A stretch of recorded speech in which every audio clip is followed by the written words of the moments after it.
Leitura do livro Tenha Fé em Sua Fé. Autor Kenneth Reagan. Capítulo 1. Tenha fé em sua fé. Texto base, Hebreus, capítulo 11, verso 3. Pela fé, entendemos que foi o universo formado pela palavra de Deus, de maneira que o visível veio a existir das coisas que não aparecem. Quando conhece esse versículo, você conhece o porquê da fé. A Bíblia diz em Gênesis, capítulo 1, verso 1, no princípio criou Deus. Como Deus criou todas as coisas? O texto bíblico diz que o universo foi formado pela palavra de Deus. Ele criou tudo que existe pela palavra da fé. Ele disse, haja e houve. Deus teve fé que suas próprias palavras aconteceriam. De acordo com o que a Bíblia nos diz, sabemos que Jesus também tinha fé nas suas próprias palavras. Vejamos. No dia seguinte, quando saíram de Betânia, teve fome. E vendo de longe uma figueira com folhas, foi ver se nela porventura acharia alguma coisa. Aproximando-se dela, nada achou senão folhas, porque não era tempo de figos. Então lhes disse Jesus, nunca jamais coma alguém fruto de ti. E seus discípulos ouviram isto. E passando eles pela manhã, viram que a figueira secara desde a raiz. Então Pedro, lembrando-se, falou, mestre, eis que a figueira que amaldiçoaste secou. Ao que Jesus lhes disse, tende fé em Deus. Marcos capítulo 11, verso 12 ao 14 e 20 ao 22. Observe que Jesus disse, tende fé em Deus. O significado literal dessa frase é, tende a fé de Deus. Jesus usou a figueira para demonstrar que tinha o mesmo tipo de fé de Deus. Depois ele disse aos discípulos e a nós também, vocês também devem ter esse tipo de fé. E Jesus seguiu em frente, dizendo no versículo seguinte, porque em verdade vos digo que qualquer que disser a este monte, ergue-te e lança-te no mar, e não duvidar em seu coração, mas crê que se fará aquilo que diz, tudo o que disser lhe será feito. Marcos 11, 23. Jesus atuava com o tipo de fé de Deus. Ele encorajava seus discípulos a exercitarem esse tipo de fé. E ele dizia que qualquer um podia atuar a partir deste tipo de fé. Porque em verdade vos digo que qualquer que disser a este monte, ergue-te e lança-te no mar, e não duvidar em seu coração, mas crer que se fará aquilo que diz, tudo o que disser lhe será feito. Marcos 11, verso 23. As coisas que você diz são palavras. Observe mais duas coisas sobre o versículo 23. Número 1, ele crê em seu coração. 2, ele crê que o que ele diz acontecerá. Outra maneira de dizer isto é, essa pessoa crê que sua fé em Deus funcionará. Você já parou para pensar nisso? Evidentemente, Deus tinha fé nas suas próprias palavras, porque falou palavras de fé e elas aconteceram. Da mesma forma, Jesus tinha fé nas suas próprias palavras, porque ele falou à figueira e o que ele disse aconteceu. E quando a palavra de Deus sai da nossa boca, podemos ter confiança que ela fará acontecer o que falamos. Em outras palavras, nossa própria fé em Deus funcionará. Precisamos ter fé em nossa fé. Capítulo 2. Deus não tem favoritos. Por que alguma pessoa não tem fé em sua própria fé? Por que não acreditam que a fé delas em Deus funcionará? Eu sei, por experiência própria, que muitas pessoas têm fé na minha fé e na fé dos outros, mas elas não têm confiança que a fé delas em Deus funcionará. Por alguma razão, elas não acreditam em si mesmas, não acreditam no que Cristo fez por elas e não acreditam em quem e no que elas são em Cristo Jesus. A razão dessa incredulidade é porque essas pessoas não sabem o que a Bíblia ensina sobre quem elas são no Senhor Jesus Cristo. e precisam descobrir essa verdade. Elas têm a sensação de não serem boas o bastante. Elas sentem que sua fé não é forte o bastante. Estão conscientes de todas as suas falhas e fraquezas e aceitam imediatamente toda a condenação que ouvem ser pregada a elas a partir do púlpito. Estão sempre dispostas a acreditar em tudo contra elas mesmas, na sua indignidade, na sua inaptidão, na sua fraqueza, na sua fala de fé, etc. Se pudermos fazer com que essas pessoas nos permitam orar e crer por elas, podemos ter respostas para elas, mas isso será apenas uma solução temporária. Satanás roubará delas as bênçãos que Deus deseja que elas tenham se não lhe ensinarmos os fatos e os fundamentos da palavra de Deus. Não o que pensamos sobre ela, não como nós a entendemos, mas o que a Bíblia realmente diz. Um fato bíblico que me deu fé foi este: Deus, o meu Pai Celestial, não tem filho favorito. Ele ama cada um de nós com o mesmo amor. Às vezes, os pais naturais têm um filho favorito. Já vimos isso até mesmo na Bíblia. Mas Deus não tem nenhum favorito. Faça com que esse fato penetre o seu espírito, dizendo em voz alta: Deus não tem favoritos. Toda pessoa nascida na família de Deus tem a mesma redenção. Você não é mais salvo do que eu e eu não sou mais salvo do que você. De algum modo, na maneira equivocada de pensar, as pessoas supõem que outro cristão tem mais do que elas têm. Sim, outra pessoa pode ter mais luz e está andando nessa luz, mas todos os que são nascidos na família de Deus desfrutam da mesma redenção. Os filhos de Deus foi redimido das mãos do inimigo. Cada um de nós foi redimido. Satanás foi vencido por Jesus por sua causa. Satanás foi derrotado por minha causa. Quando eu falo assim, a minha fé cresce. O cristão pode dizer juntamente com o apóstolo Paulo: Jesus, ele foi entregue por causa das nossas transgressões e ressuscitou por causa da nossa justificação. Romanos 4, 25. A redenção é nossa, minha e sua. Ela nos pertence, de modo que posso torná-la pessoal. Posso dizer que ele foi entregue por causa das minhas ofensas e ressuscitou para a minha justificação. A redenção pertence a cada um de nós. Eu não estou mais justificado do que você e você não está mais justificado do que eu. A mesma palavra grega traduzida como justificado também pode ser traduzida como tornado justo. Jesus não morreu pelas minhas transgressões mais do que pelas suas transgressões. A redenção é nossa. Glória a Deus. Ele nos libertou do império das trevas e nos transportou para o reino do Filho do seu amor, no qual temos a redenção, a remissão dos pecados. Colossenses capítulo 1, verso 13 e 14.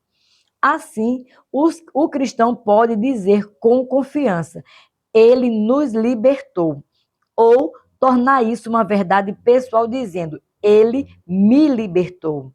O cristão pode dizer com confiança acerca de si mesmo: Jesus me libertou do poder ou autoridade das trevas. A palavra grega traduzida como poder nessa passagem é traduzida como autoridade em outras partes do Novo Testamento. Portanto, poderíamos dizer: Deus me libertou da autoridade das trevas e me transportou para o reino do Filho do seu amado. Amigos, essa verdade libertadora não pertence apenas a alguns. Ao contrário, essa redenção absoluta pertence de maneira individual e pessoal a todo filho de Deus. Quer esse filho saiba disso ou não. Se não souber disso, o cristão não poderá andar na luz dessa verdade, ainda que ela lhe pertença. A redenção é pessoal, é uma redenção absoluta do domínio do diabo. Satanás não tem mais domínio sobre nós. Satanás não é nosso Senhor ou nosso mestre. Jesus, sim. Satanás não tem direito de nos governar com pecado, doença ou qualquer outra coisa que pertença a ele. Essa redenção pertence a todo crente. Ela é minha propriedade pessoal e sua propriedade pessoal. Para aumentar a sua fé, repita em voz alta: ela é a minha propriedade pessoal. Ela é a minha redenção. Ela pertence a mim. Cristo foi o nosso substituto. Isso significa que ele tomou o nosso lugar. Essa é uma verdade que geralmente não entra profundamente no entendimento dos cristãos, porque a maioria não foi ensinada assim. Apesar disso, precisamos entendê-la e tomar posse dela em nossa vida. Capítulo 3. Como vencer o diabo? E Jesus, despojando os principados e as potestades, publicamente os expôs ao desprezo, triunfando deles na cruz. Colossenses capítulo 2, verso 15. Nesse versículo, a Bíblia nos ensina que Jesus aniquilou Satanás e triunfou sobre ele. Quando o versículo diz despojando, o que isso realmente significa? Do que Jesus despojou Satanás? A resposta é da sua autoridade sobre o homem. Quando Jesus aniquilou Satanás e o despojou da sua autoridade, foi você em Cristo que realizou essa obra. Cristo agiu no seu lugar. Filhinhos, sois de Deus e já o tendes vencido, porque maior é o que está em vós do que o que está no mundo. 1 João capítulo 4, verso 4. Quem são os que nós vencemos? Vemos pela leitura dos 3 primeiros versículos de 1 João, capítulo 4, que João estava falando sobre o diabo e todas as suas legiões. Observe que ele não disse que nós o venceremos, mas que nós já os vencemos. Como poderíamos ter vencido esses demônios? Porque o que Cristo fez foi computado em nosso crédito. Ele fez isso como nosso substituto. Ele fez isso no meu lugar e Deus computou isso em meu crédito como se fosse eu quem o tivesse feito. Alguém poderia argumentar: ah, mas se fosse assim, se não fosse assim, esse versículo é uma mentira. E se houver uma mentira na Bíblia, então toda a Bíblia é uma mentira. E se toda a Bíblia é uma mentira, então Deus não existe. E se não existe Deus, então o Senhor Jesus Cristo não é Senhor. Ele não é o Filho de Deus. Ele é uma falsificação. E se Jesus não é Senhor, então não existe céu nem inferno. Se tudo isso fosse assim, uma mentira, então o túmulo seria um lugar sombrio e sem esperança, e a vida seria uma bolha vazia. Mas, amigos, a palavra de Deus é verdadeira. Jesus é o Filho de Deus. Há um céu a ser conquistado e o inferno a evitar. E esse versículo não é uma mentira, ele é um fato. Vós sois de Deus e já os tendes vencido. 1 João capítulo 4, verso 4. Bem, alguém pode perguntar: se nós os vencemos, por que eles ainda nos causam tantos problemas? Porque nós não sabemos que o vencemos. Nós não sabemos o que a Bíblia diz sobre isso. Quando você sabe o que a Bíblia diz, não precisa que outra pessoa exercite a fé dela em seu lugar. Quando você sabe o que a Bíblia diz, você pode simplesmente rir quando o diabo se aproxima de você. Entretanto, posso entender os problemas que as pessoas têm nessa área. Posso me identificar com elas. Eu já passei pelos que elas passam. Houve um tempo em que eu não sabia disso também. Eu não havia sido ensinado. Eu também tinha medo do diabo. Se o diabo aparecesse em algum lugar, eu me esquivava e saía do caminho tentando me esconder. Eu havia ouvido pregadores falarem sobre o quanto o diabo é poderoso, sobre tudo o que ele faria, e eu não queria me encontrar com ele. Se ele enfiasse a cabeça em algum lugar, eu saía rapidamente do caminho e me escondia. Por quê? Eu não era salvo? Sim, eu era salvo. Eu não era cheio do Espírito Santo? Sim, eu era cheio do Espírito Santo. Eu apenas não conhecia a verdade. Eu praticamente tremia quando a menor coisa, qualquer oposição ou qualquer problema surgia. Mas um dia, há muitos e muitos anos, eu descobri a verdade da palavra de Deus. Quando descobri a verdade, em vez de torcer para que o diabo não aparecesse, eu saía procurando por ele. Eu dizia: onde ele está? Quero me encontrar com ele. Estou procurando por ele. Vou rir dele. É isso que eu vou fazer. Eu já o derrotei em Jesus. Eu não tinha mais medo do diabo. Em vez de sair correndo pela porta dos fundos quando eu o via chegando, agora era ele que se virava e fugia quando me via chegando. Ele dizia: ai, ai, ele descobriu a verdade. Demônios! Não podemos mais derrotá-lo ou devorá-lo. Ele aprendeu, ele descobriu. Se você apenas pensa que aprendeu a verdade, ele testará você para ver se realmente acredita no que disse que acredita. Agora, você pode entender porque João disse: já os tendes vencido. Você já venceu.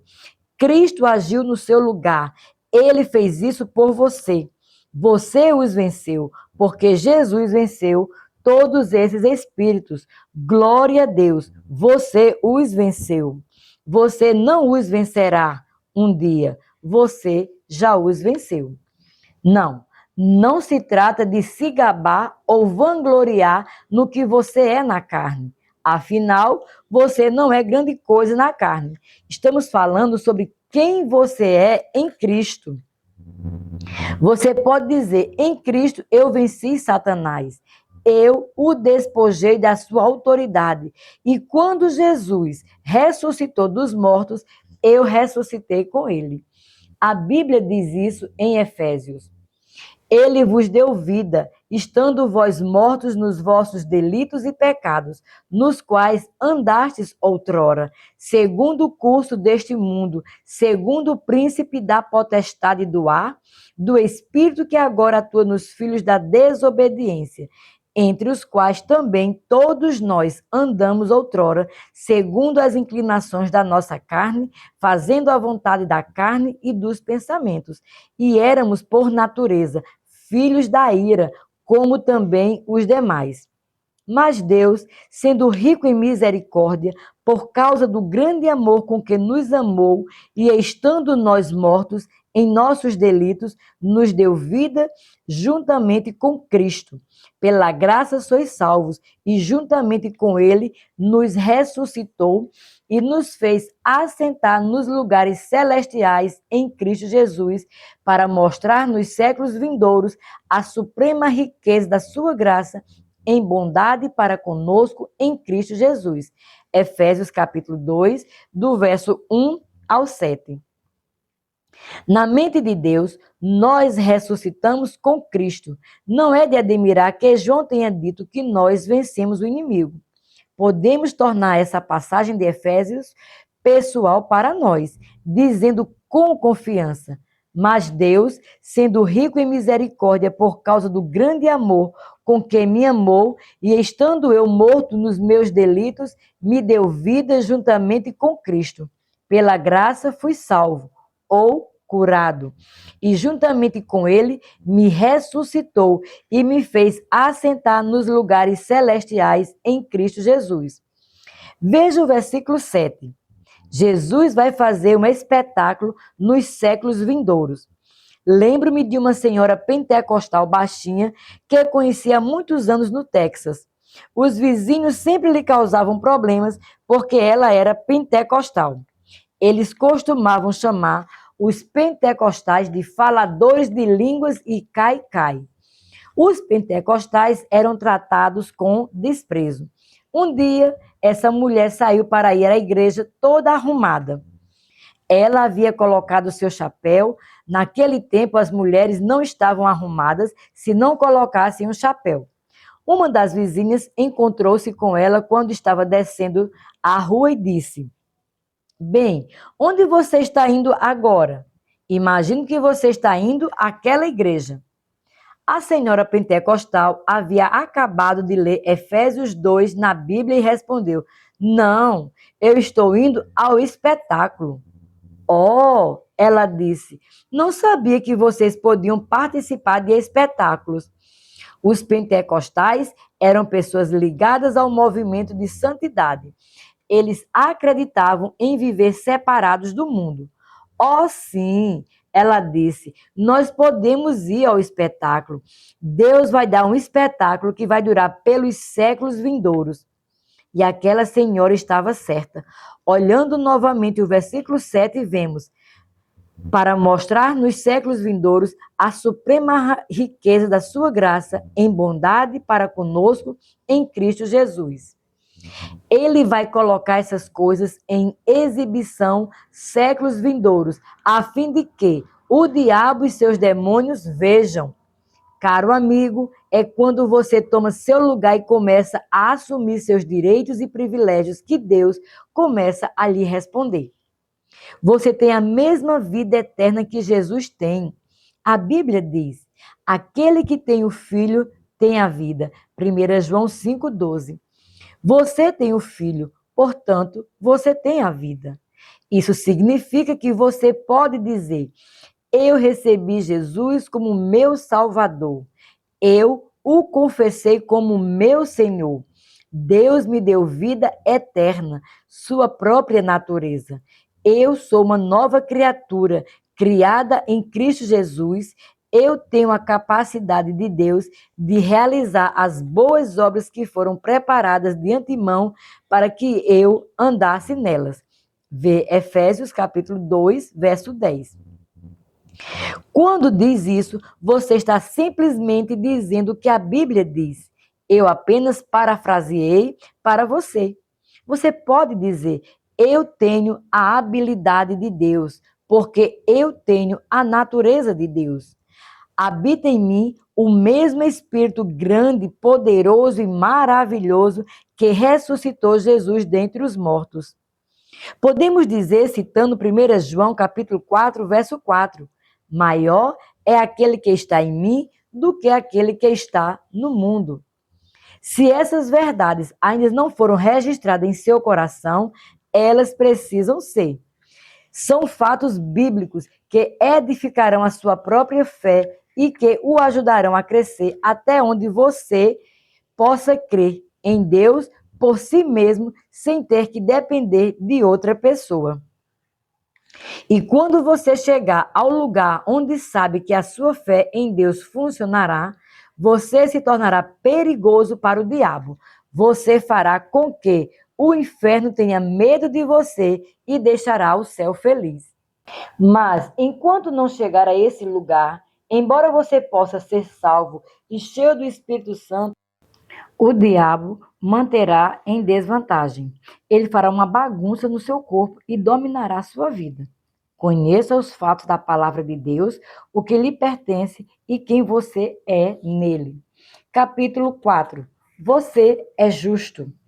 Aquele que não conheceu o pecado, ele o fez pecado por nós, para que nele fôssemos feitos justiça de Deus. 2 Coríntios, capítulo 5, verso 21. Esse versículo maravilhoso nos diz que temos a mesma justiça de Jesus. Para torná-lo pessoal para nós, poderíamos parafraseá-lo deste modo: Deus o fez, Jesus, ser pecado em meu favor, para que eu pudesse me tornar a justiça de Deus nele. Você poderia dizer: eu me tornei a justiça de Deus nele, portanto não há condenação para mim, porque estou em Cristo. O que significa justiça? Em primeiro lugar, significa uma posição de justificação diante de Deus. Ninguém tem uma posição melhor diante de Deus do que você. Além do mais, você nunca terá mais justiça. Você nunca estará mais justificado diante de Deus do que agora. Quando você chegar ao céu, não será mais justo do que é neste mundo. Esse assunto tem sido mal compreendido na igreja em um sentido geral. A Bíblia afirma claramente que aquele que não conheceu pecado se fez pecado por nós. Praticamente todos acreditam nessa parte do versículo. Isso é fácil de acreditar. Temos ouvido isso há anos, mas é apenas a metade do versículo. Podemos nos alegrar com a última metade, assim como nos alegramos com a primeira? É sempre fácil acreditar em uma coisa sobre Jesus, algo bom, algo que ele fez, algo em favor dele, mas é difícil crer em algo bom sobre você mesmo, porque você foi programado negativamente. O mundo inteiro foi programado negativamente. Mas se você não tiver a mente renovada por estes fatos bíblicos, continuará sendo uma pessoa negativa e perderá as bênçãos de Deus. Mesmo que tenha nascido de novo, tenha sido cheio do Espírito Santo e fale em línguas. Você estará sempre em uma batalha. Você andará em derrota e fracasso. Quando conhecer a palavra de Deus, isso transformará você. Quando você vier a saber que foi feito e se tornou a justiça de Deus em Cristo Jesus, sairá do lugar estreito da teologia e entrará na plenitude ilimitada da sua graça. Então, a primeira parte desse versículo é verdade. Aquele que não conheceu o pecado, ele o fez pecado por nós. 2 Coríntios capítulo 5, verso 21. Porque ele foi feito pecado por nós.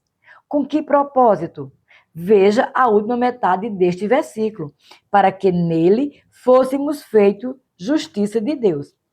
Se você realmente entendesse isso, não conseguiria ficar sentado na sua cadeira.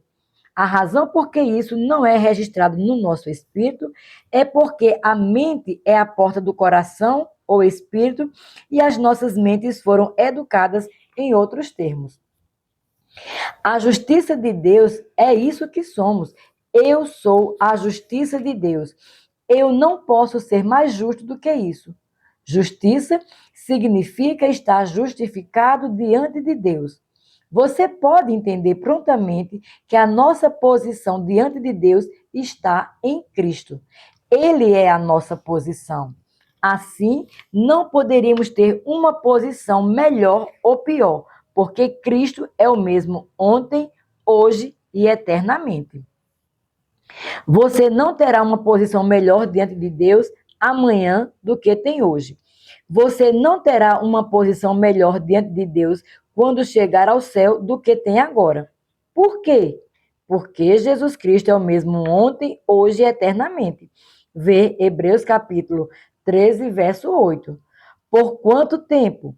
Eternamente. Eternamente.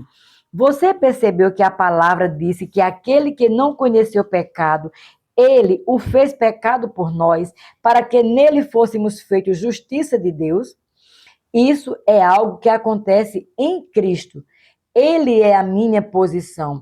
Eu estou nele. Deus me vê nele. Mas você não pode me ver em Jesus. Por essa razão, às vezes você está consciente das minhas imperfeições, erros, falhas e fracassos físicos.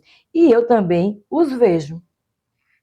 O que eu preciso fazer é olhar para mim mesmo como a Bíblia diz que Deus me olha. E em Cristo, a minha aparência é muito melhor do que fora dele. A Bíblia, na verdade, me diz que eu estou revestido da sua justiça, da dele, não da minha. Justiça para nós significa mais do que uma posição reta diante de Deus. Essa justiça dá a você e a mim o privilégio de estarmos na presença de Deus Pai, como se nunca tivéssemos feito nada de errado, nem cometido um único pecado. É assim que Deus nos vê. Às vezes, olhamos para o nosso pecado e dizemos: "Oh, eu errei de tantas maneiras, sinto vergonha de mim mesmo. Eu poderia ter agido melhor. Por que eu não fiz isso? E por que eu não fiz aquilo?" Olhando para nós mesmos com os olhos humanos. E como Deus olha para nós? Como se nunca tivéssemos feito nada de errado. Lembre-se de que ele disse: eu mesmo sou o que apago as tuas transgressões, e por amor de mim e dos teus pecados não me lembro. Isaías, capítulo 43, verso 25.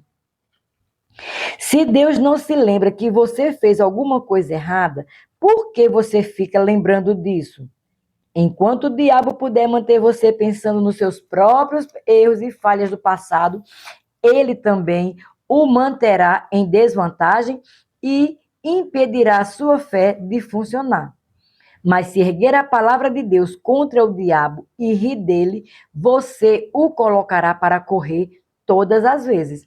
Assim, a justiça lhe dá o privilégio de se apresentar na presença de Deus Pai como se você nunca tivesse cometido pecado. Você tem a natureza de Deus, porque é filho dele. Ele é o seu pai. Quando você nasceu de novo, recebeu a natureza do Pai no seu espírito, porque ele é o Pai dos espíritos. Você foi nascido de novo. Aprenda a permitir que a natureza do próprio Deus no seu espírito o domine. É fato que todos nós temos uma natureza diferente na carne, mas não devemos permitir que o nosso corpo nos domine. Capítulo 5. Quem é você? Na dimensão natural, nossos filhos participam da nossa natureza. Ouvimos as pessoas dizerem: ele age igualzinho ao pai dele. Ele se parece muito com o pai. Bem, isso porque ele tem a natureza do pai em sua carne. Lembro-me de quando Ken estava estudando no seminário bíblico. Ele saía nos finais de semana para pregar, às vezes com um grupo de alunos e às vezes sozinho. Ele pregava muito no leste do Texas. Eu havia pregado em praticamente todas as igrejas do Evangelho Pleno, de todos os tamanhos ali. E eu também havia pastoreado naquela região. As pessoas diziam ao Ken: você fala igualzinho ao seu pai. Bem, ele tentou mudar, mas quando tentou ser algo que não era, passou a ficar muito focado em si mesmo e perdeu a unção. Ele tentou pregar outra coisa além da fé, mas a fé ardia dentro dele, porque ele havia ouvido sobre isso por toda a vida. Ele me procurou e compartilhou o problema. Eu disse: ora, não deixe que isso incomode você. É natural que você fale parecido comigo. Você é meu filho. É claro que eu detestaria que você se parecesse e falasse como qualquer outro homem. Isso seria muito constrangedor. Eu disse: quando eles disserem, você fala igualzinho ao seu pai, diga: glória a Deus, ele é o meu pai. É natural que eu fale como ele. Isso o libertou. Depois da nossa conversa, ele jogou aquela preocupação fora, seguiu em frente e pregou sobre a fé, e a unção dele retornou. Quando os nossos filhos, Ken e Pet, eram pequenos, era muito difícil quando tínhamos de repreendê-los ou corrigi-los. O que os pais às vezes precisam fazer? Os pais entenderão porque isso era difícil. Você se vê nos seus filhos. Vocês solteiros não sabem do que estamos falando, mas vocês aprenderão. Espiritualmente falando, você nasceu de Deus. Você tem a natureza de Deus. A vida de Deus está no seu espírito. Você é filho dele. Ele é o seu pai. Você pode dizer: ele me declarou justo. Ele me fez justo. Eu sou a justiça de Deus em Cristo. Faça esta confissão em voz alta. Eu sou a justiça de Deus em Cristo. Feche os olhos e diga isso. Ouça sua voz dizer isso vez após vez. Às vezes, eu não compreendo as pessoas cristãs. Algumas não sabem quem são. Você poderia entender esse tipo de espírito em alguém que não conhece a Cristo e está em busca da realidade. Naturalmente, essa pessoa não sabe quem é ou para onde está indo. Mas um cristão não saber quem é chega a ser curioso. Eu sei quem sou. Sou uma nova criatura em Cristo Jesus. Sou um filho de Deus. Sou herdeiro de Deus. Sou co-herdeiro com Jesus Cristo. Sou a justiça de Deus. Aleluia! Capítulo 6. O nome de Jesus e você. Eis outro fato da Bíblia. O nome de Jesus pertence a todo crente, a todo filho de Deus. Esse nome não pertence apenas a alguns, assim como Jesus não pertence apenas a alguns. Temos direito ao nome de Jesus. Ninguém tem mais direito de usar o nome de Jesus do que você. Quero que você diga isto em voz alta. Ninguém tem mais direito ao nome de Jesus do que eu. E quando você disser isso, creia no que está falando. Toda a autoridade está neste nome.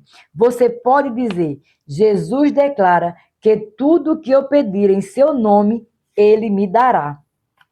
Então, eu assumo meu lugar sem medo. Eu imponho as minhas mãos sobre os entes queridos que estão doentes e digo: em nome de Jesus, doença, deixe este corpo. E nunca mais toque neste meu ente querido outra vez. Glória a Deus! Você tem o direito de fazer isso. O nome de Jesus pertence a você. Cristo disse, e você também pode dizer: estes sinais acompanharão os que creem em meu nome, o nome de Jesus. Expulsarão demônios, imporão as mãos sobre os enfermos e eles serão curados. Marcos 16, verso 17 e 18. A quem Jesus está falando? Ele está falando aos crentes. Estes sinais seguirão aqueles que creem. Eu aceito isso literalmente e ajo com base nisso, porque foi Cristo quem disse essas palavras a mim e a você também. Para fazer essa verdade penetrar no seu espírito, repita esta confissão em voz alta. Cristo me disse isso. O nome de Jesus me pertence. Em nome de Jesus, eu imponho as mãos sobre os enfermos e eles são curados. O nome de Jesus pertence a mim pessoalmente. O nome de Jesus é propriedade pessoal de todo crente. Ninguém tem mais direito a usar esse nome do que eu. O nome de Jesus me pertence. Toda autoridade no céu e na terra está contida neste nome. E esse nome me pertence. Todas as tardes, no final do nosso culto da Escola de Oração e Cura, costumávamos cantar: mantenha o interruptor da fé ligado. O que significa manter o interruptor da fé ligado? A Bíblia diz: imporão as mãos sobre os enfermos e eles serão curados. Marcos 16, verso 18. Quando as mãos forem impostas sobre você para a cura, comece a crer. Não importa o que possa parecer. O poder curador de Deus está sendo ministrado a mim. Ele está operando em mim e eu serei curado. Certa vez eu estava ministrando em uma igreja do leste do Texas e um dos membros era um homem de cerca de 40 anos que nunca havia dado um passo em sua vida com as próprias pernas. Eu impus as mãos sobre ele, então soube que o poder de Deus penetrou nele. Depois de orar por ele, continuei impondo as mãos sobre alguns outros. Alguns dos homens o levantaram, o mantiveram de pé, o soltaram e ele caiu ao chão. Ele não parecia estar nada melhor. Isso foi na segunda-feira à noite. Ele foi carregado até o culto na terça-noite e no final foi carregado para fora. Mas na quarta-feira à noite ele voltou andando. O pastor pediu a ele para testemunhar. A plataforma tinha um pequeno rodapé que poderia bloquear a visão dos pés dele para a congregação. Então o pastor disse: irmão, suba aqui no altar e ande ao longo dele. Era um altar alto e largo, onde todos possam vê-lo. Ele subiu e andou tão bem quanto você e eu poderíamos andar. O pastor fez com que ele descesse por um lado e voltasse pelo outro. Em seguida, pediu que ele testemunhasse. Seu testemunho foi o de que, embora ele não pudesse andar e nunca tivesse andado em sua vida, ele sabia que o poder de Deus havia sido ministrado a ele. Ele disse: Fui dormir dizendo: o poder curador de Deus está operando em mim. Ele foi ministrado a mim esta noite quando me impuseram as mãos. Portanto, está operando em mim para me curar. A propósito, é isso que queremos dizer com a frase: mantenha o interruptor da fé ligado. A primeira coisa que eu disse na manhã seguinte, quando acordei, ainda na cama, foi: o poder curador de Deus está operando em mim. E continuei dizendo isso. Então, na quarta-feira à noite, ele se levantou e andou. Eu o vi subir correndo os degraus altos do lado de fora daquela antiga igreja. No dia anterior, ele era um homem que nunca havia dado um passo em seus cerca de 40 anos. Mas naquele dia, ele estava subindo os degraus, correndo e entrando na igreja, glória a Deus. E se ele não tivesse mantido o interruptor da fé ligado? E se ele tivesse dito: bem, eles impuseram as mãos sobre mim, mas não funcionou? Isso não é fé. Não é. Isso é incredulidade.